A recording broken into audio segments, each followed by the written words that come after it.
Speaking and writing strategies for the TOEFL iBT. Listen to a lecture in an economics class. On the contrary, oil companies do more harm than good. For starters, big oil eliminates jobs to increase profits. Last year, oil companies reduced their workforce by 25%, while profits were up 50%. This trend does not appear to be changing.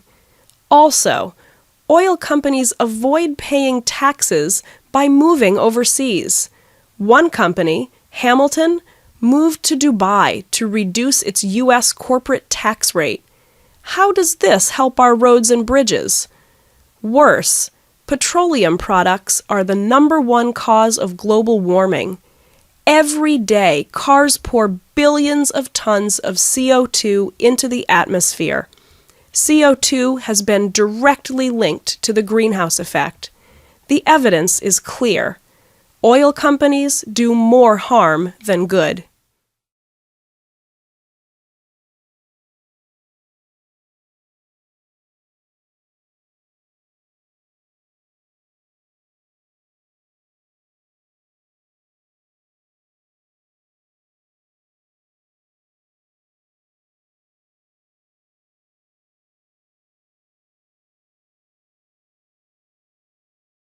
Listen to a lecture in a law class.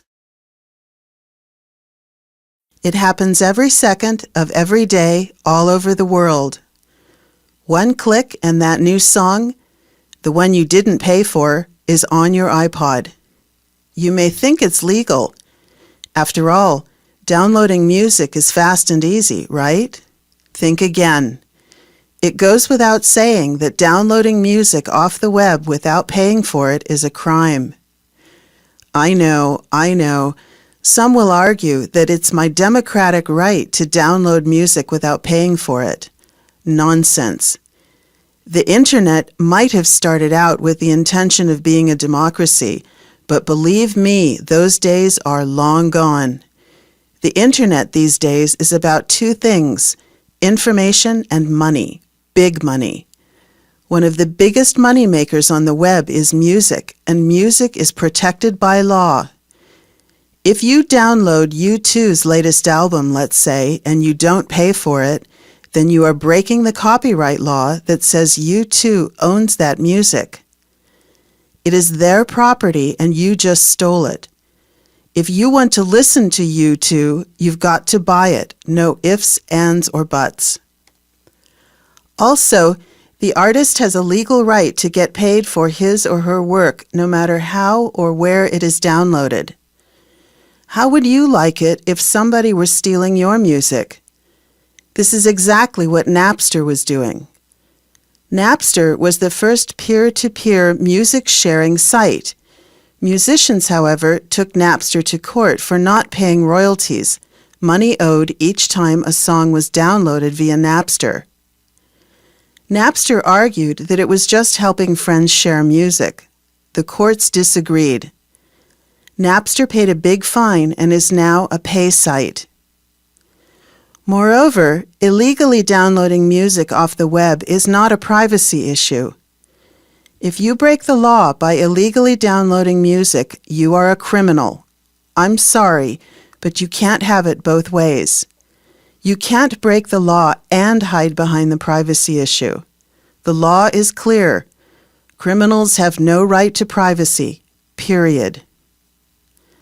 It bears repeating that downloading music without paying for it is a crime no matter what anyone says about the freedom of cyberspace. Just because downloading music is fast and easy doesn't mean you have the right to steal it.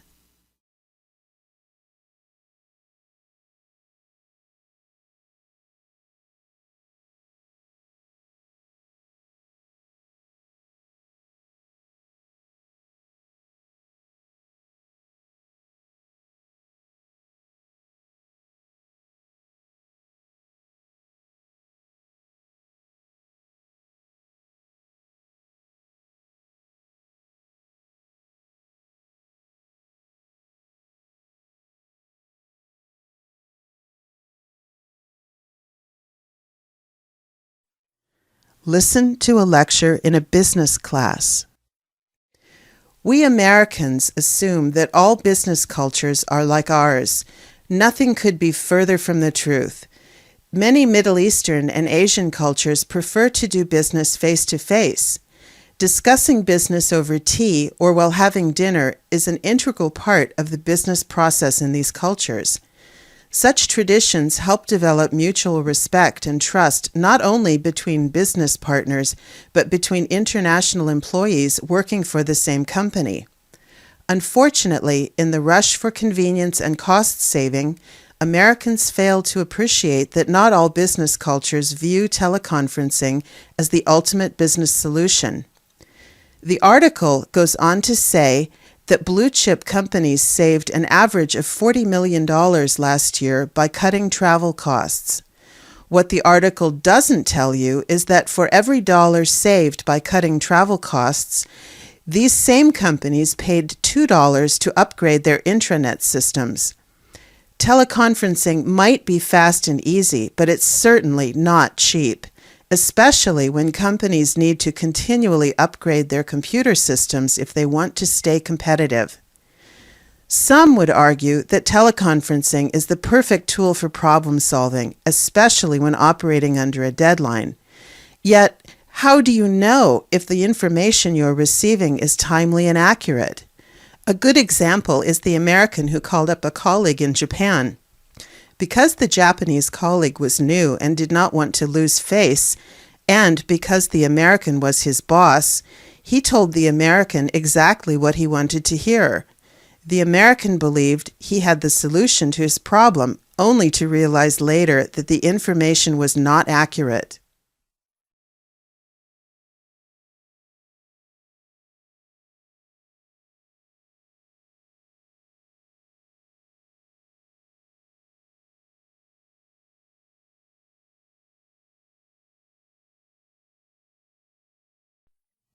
Task 1. Listen to a lecture in an economics class. Once again, the issue of legalizing marijuana raises its ugly head. And once again, those in favor of legalization are beating the same old drum. The most common argument you hear for legalizing marijuana is that the government can tax it like alcohol and tobacco. Sounds like a good idea, right? The only problem is the numbers. That $100 billion mentioned in the article sounds big. It is, on the state level. On the national level, however, it's just a drop in the bucket. Anyone who thinks that we will pay off the national debt by legalizing marijuana is misinformed. It would be better to increase the tax on gasoline, say 50 cents per gallon. That way, the government could tax the majority of the population, not a minority of drug users. The article argues that by legalizing marijuana, the crime rate will go down. I'm afraid this just won't happen. Organized crime will wage an all-out war to control the growing and manufacturing of marijuana, both in America and in their home countries. There is simply too much money for the cartels to suddenly disappear. Worse, these same cartels, once they become legitimate, will ship marijuana into those countries where marijuana is still illegal. This, in turn, will only increase violence in those countries. The author of the article concludes by saying that it's her right to smoke marijuana. Fine, go right ahead. However, this is where I draw the line.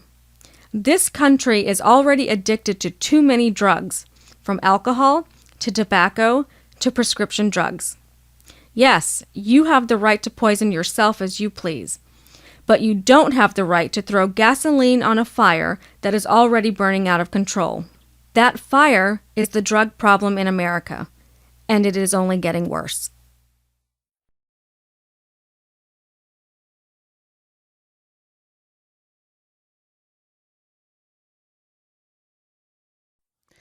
Task 2. Listen to a lecture in a history class. Christopher Columbus. For Americans, that name is as famous as McDonald's and Microsoft. And for good reason. Many Americans believe that Columbus's voyage to America in 1492 represents the birth of this nation as we know it. In that light, many would argue that Columbus is the original founding father. History, I'm afraid, paints a very different picture. Contrary to what the article says, Columbus was not fleeing the tyranny of European kings. Far from it. The fact is, Columbus was a businessman employed by the King of Spain. What exactly was Columbus's job? To find a route to the Indies and bring back gold, silver, and spices. What did Columbus get in return? 10% of everything he brought back. No, Columbus wasn't leaving the old in search of the new. His purpose was profit. As for Columbus being the symbol of progress, nothing could be further from the truth. By 1492, the year in which Columbus sailed the ocean blue, North America had already been discovered. In the 11th century, Vikings had arrived in eastern Canada long before Columbus ever showed up. If anything, Columbus was late to the party. What's more, Columbus didn't even set foot on American soil. He made landfall in the present-day Bahamas, then went on to explore present-day Cuba and the Dominican Republic. This brings us to the last point. Contrary to public perception, Columbus is not a symbol of life, liberty, and the pursuit of happiness as the article contends. Remember, Columbus was a businessman after his 10%. The only problem was he failed to find any gold, silver, or spices. Instead, what he found were people. Determined to get his 10%, Columbus took 25 Indians back to Spain with him and sold them into slavery. This, then, is Columbus's true legacy, the birth of slavery in the New World. Task 3. Listen to a lecture in an education class. I'd like to start off by talking about the article I handed out for homework. The author begins by stating that online universities are not as convenient as advertised, especially if you are on the go all the time. Look, just because it's online doesn't mean it's easy, all right? It's a university, and universities are hard work. Don't blame the school just because you failed to fit the coursework into your busy schedule. That's like saying the new car you bought crashed all by itself while you were driving it. Also, it goes without saying that if you're going to invest a lot of time and money in your education, then you should at least research those schools you are applying to. Make sure they're certified and have track records. The fact that the author's friend discovered only later that his online school had a bad reputation tells me more about the friend than it does about the school. Obviously, this individual did not look before he leapt. Once again, it is too easy to blame the school when the problem lies with the individual. The last point the article makes is the teacher-student ratio. This is perhaps the biggest knock against online schools, the fact that students get less time with professors. But wait, isn't that the whole point of online learning? To work independently with instructors there only when you need them? Many online courses operate like this, especially MBA courses. These courses are tailor-made for self-directed, independent-minded students who know exactly what they want and how to get it. Task 4. Listen to a lecture in a health sciences class. A major trend in the food industry is the increasing popularity of organic food. Yes, organic is more expensive. There's no denying that. Just as there is no denying the health risks associated with eating non-organic strawberries. Most are unaware that non-organic strawberries are one of the most chemically contaminated fruits you can buy. Why? Because farmers apply 2 chemicals to every crop.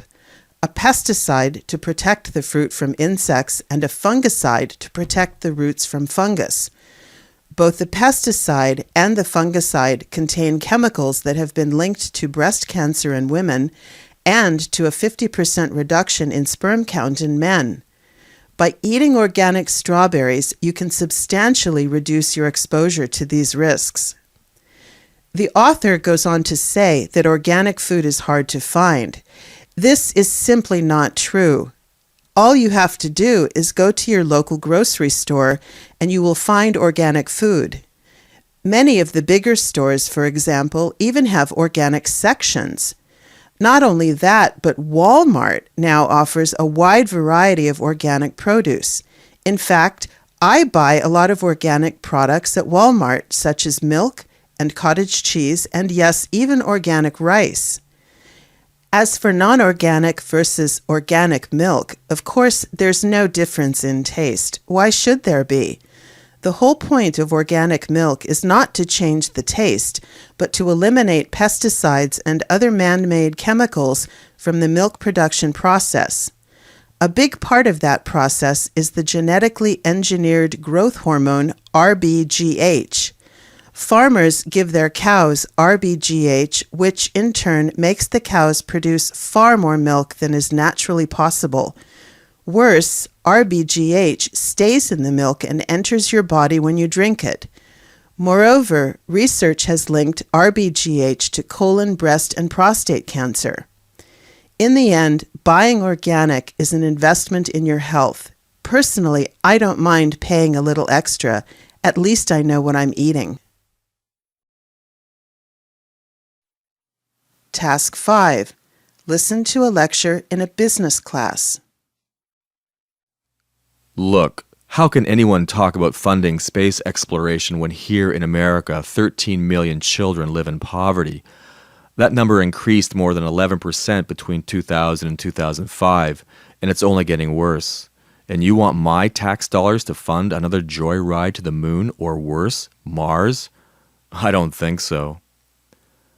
But what about all the wonderful inventions that have come from investing in space?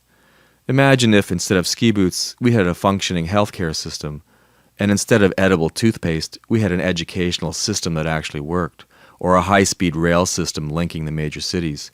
But no, what do we have? Joysticks.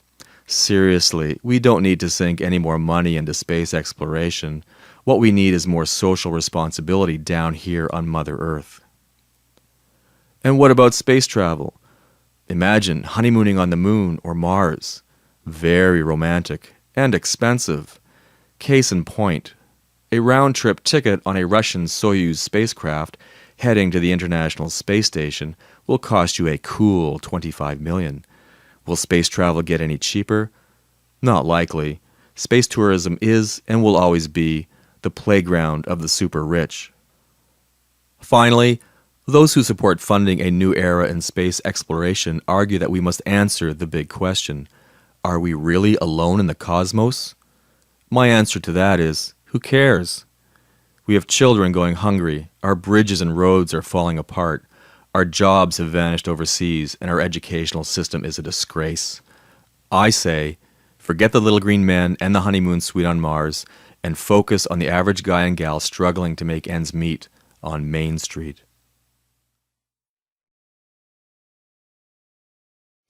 Listen to a lecture in a zoology class. Good afternoon. In this lecture, we'll focus on a common nocturnal animal, the bat. There are two types of bat, microbats, or true bats, and megabats, also called fruit bats. Let's start with megabats. Size-wise, megabats are from 2 to 16 inches in length. Megabats have extremely sensitive sight and smell. This helps them locate the flowers and fruit upon which they feed. It is while eating that megabats play an important role in the distribution of plants. Like bees, megabats serve as pollinators. When they lick nectar or eat flowers, their bodies become covered in pollen, which they, in turn, carry to other trees and plants, thereby acting as pollinators. In fact, many of the fruits and vegetables on our tables, such as bananas and peaches, would not be there if megabats did not pollinate plants and trees. Next are microbats. As the name implies, microbats are quite small, about the size of a mouse. To find food, microbats use echolocation, high-frequency sounds they bounce off insects. The most common microbat is the vesper, or evening bat. Like megabats, microbats play an important role in the environment. The average vesper bat, for example, can eat 1,000 mosquitoes in one night. By doing so, they control the mosquito population.